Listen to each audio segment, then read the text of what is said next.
Hey, I'm PJ and I'm here today to talk to you about body fat.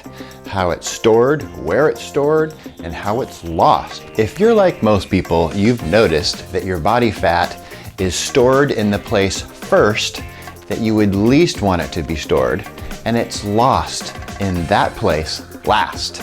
If you're watching this video, you probably already know that body fat cannot be lost in certain spots that you choose. That's called spot reducing. Not possible. Your body is going to decide where it's going to lose that fat and when it's going to lose that fat. And everybody's different, but for the most part, you're going to lose your body fat last around your center of gravity. So for women, that center of gravity is a little bit lower. It's around the hips and thighs.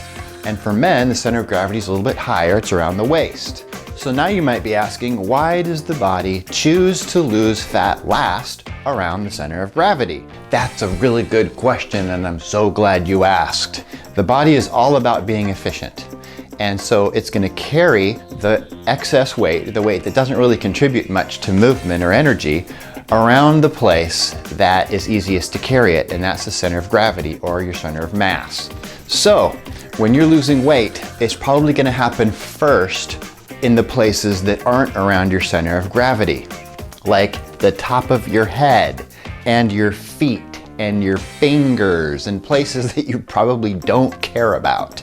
And because you don't really care about these areas, you're obsessing over the places you want to lose it first, and you're ignoring the other places. So here's a nice little brain training trick that'll help you lose fat faster. Focus on the areas where you are losing body fat. Find those areas. I don't care if it's your forehead, if it's past your hairline, if it's your hands, your forearms. Those places are going to come off first, and notice those places and appreciate those places.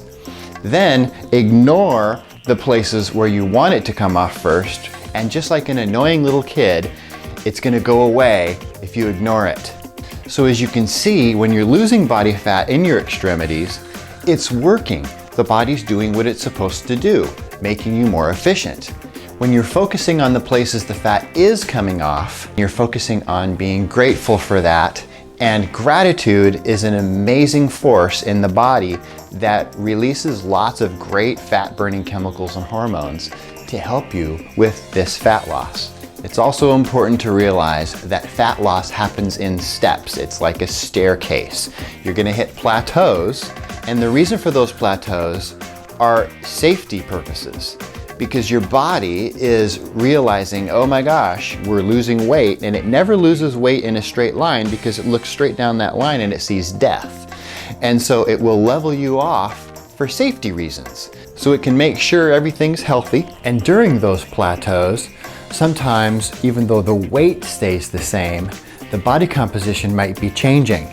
So your physiology might be keeping your weight stable in order for the checks and balances to happen, but you might still be finding improvements. You might be trading fat for muscle, losing fat, building muscle if you're working out, or maybe it's just shifting around. The scale really doesn't mean a whole lot as far as what's really happening in your physiology, because you can be losing body fat and gaining muscle at the same time and the scale won't go anywhere, but you're getting leaner. Heck, I've seen women who have gone up 3 pounds on the scale, but their clothes are falling off them. And they're saying, what the heck is going on? Well, that's what's going on, is they're losing fat and they're gaining muscle. And because muscle takes up less room than fat, when you trade those tissues, you're getting smaller. So gut out those plateaus and hang in there, and the body will have another drop, just like that staircase, continually dropping, making progress until you do reach that goal.